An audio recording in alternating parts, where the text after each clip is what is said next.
What gets you out of bed in the morning? What motivates you? I think I have one of the most interesting jobs in the world. That's why I applied for it. Many years ago, in the bustling town of Ogwashiuku, nestled in the very heart of Delta State, Nigeria, a young girl was learning lessons far beyond her years. Her name was Ngozi. She had an unyielding spirit. Her will was unbreakable. At just 9 years old, while most children were lost in play, Ngozi was learning to navigate a life of responsibility and hard work under her grandmother's watchful eye. Her parents, thousands of miles away in Europe, studying on scholarships to secure a better future for their family. By the time she was 9, Ngozi could cook meals, fetch firewood, and run a household. But then came 1967, the very year everything changed. The Nigerian Civil War swept through her young life like a tornado, uprooting her education, her stability, her innocence. Survivor became the only curriculum. 1 meal a day, children dying around her, nights on a cold, unforgiving mud floor. And yet, even in the bleakest of times, Ngozi's determination was a flame that refused to go out. When her 3-year-old sister fell sick with malaria, Ngozi took on a task that would break most adults.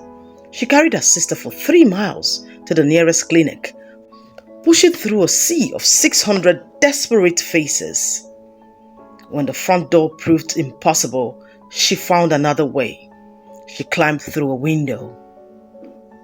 It wasn't just a fight for her sister's life, it was a lesson in resilience. Years later, she found herself craving for her father's attention. Professor Ngozi Okonjo, who was a mathematical economist, was immersed in his research. Annoyed yet amused, handed Ngozi a book, challenging her to read it and report back. The subject: economics. The outcome? Utter boredom. I will never touch economics again, she vowed. But faith, as we know, has a wicked sense of humor. Access, which I'm very proud about, and that is something that delivers for people. So that's what I want everyone to know. At 18, with offers from both Cambridge and Harvard, she chose the latter to stay close to her mother. But when geography, her preferred subject, wasn't available, she reluctantly turned to economics. That reluctant choice became the foundation of a groundbreaking career. At 25, she joined the World Bank, becoming a global force for economic reform. By 2003, Ngozi was back in Nigeria, appointed as the country's first female finance minister. Her mission: to clean up a chaotic economy. But change is never welcomed with open arms, as you know. They called me Okonjo-Iweala, she recalls with a wry smile. Trouble, they said, but trouble was exactly what Nigeria needed at the time. Ngozi's reforms saved billions and earned respect globally. But back home, the fight was brutal. Corruption doesn't die quietly. When she tackled it head-on, the backlash was fierce. In 2013, her mother was kidnapped. The ransom: Ngozi's resignation. She was held for 5 days. I got a call. They didn't ask for money. Contrary to what many people thought, they said I should go to the television and the radio and publicly resign, announce my resignation, and I should leave the country and go back to the US, where I was working from where I came. For 3 harrowing days, her mother endured captivity without food or water. Yet, Ngozi stood firm. In 2021, the world witnessed history as Ngozi Okonjo-Iweala became the first woman and the first African to lead the World Trade Organization. And the goal I have is to make everyone understand, including the members themselves sometimes when they forget, that we're here for people.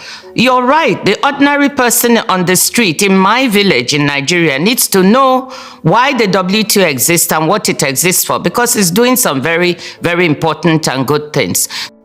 Just a few weeks ago, she was reappointed unopposed, which is a testament to her unmatched leadership. Forbes called her the accidental economist, but was it really an accident? The purpose of this was inscribed in the Charter when it was created in 1994 in the preamble to the Marrakesh Agreement.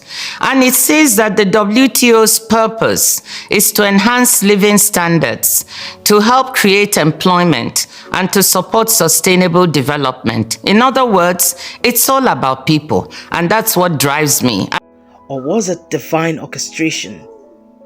As Einstein once said, coincidence is God's way of remaining anonymous. Ngozi Okonjo-Iweala's story is not just about economics, it's about resilience, purpose, and the unyielding belief that greatness lies on the other side of struggle. Do good, stay firm, be transparent. The world will push back, but you don't join the wolves. Greatness awaits those who dare to stay the course. For Arab Plus Television, I am Idara Udoh.